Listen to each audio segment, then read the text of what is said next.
Firefighters drench what remains of a church in Surrey after a massive early morning fire.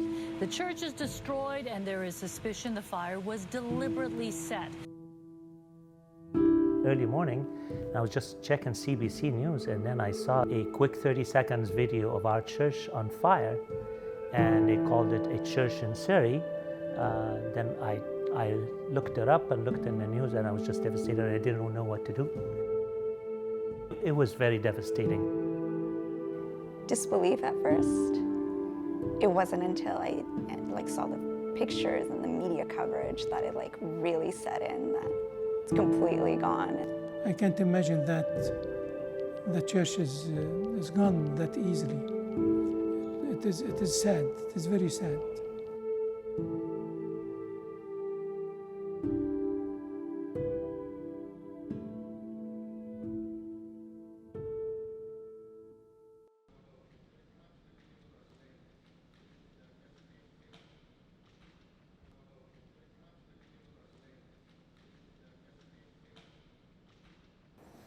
Oh, we're in a temporary residence of St. George Coptic Orthodox Church.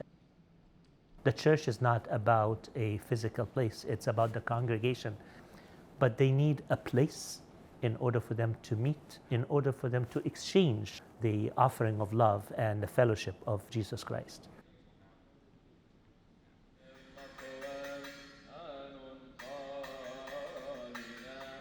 We started with less than 25 families, 1995.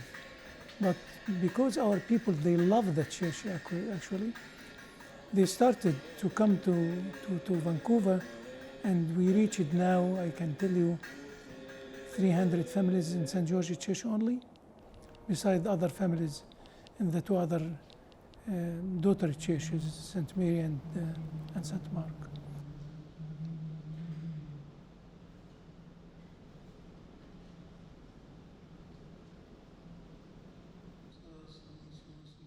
I've been attending the church here in Canada for over 24 years now, myself, my wife, and my 3 girls. So we practically came to church about 3 days a week. And that's not just us, it's sort of common for 80% of the people of the church. I think almost all of my childhood memories are at the church. I mean, my closest friends I have met through the church from when we were 2. I've had the same group of friends since, and we used to do Sunday school together every Saturday night. I used to see them at liturgy Sunday mornings. During the summer, it was the church summer camp every Tuesdays and Friday. As we got older, started becoming a Sunday school teacher, and then we did a lot of youth things. We painted the walls of the church, just activities out together. So even when I'm not physically in church, I am still with the same church group most of the time. And so it's just my entire life is tied to the church. There are so many nationalities and citizenships within our church.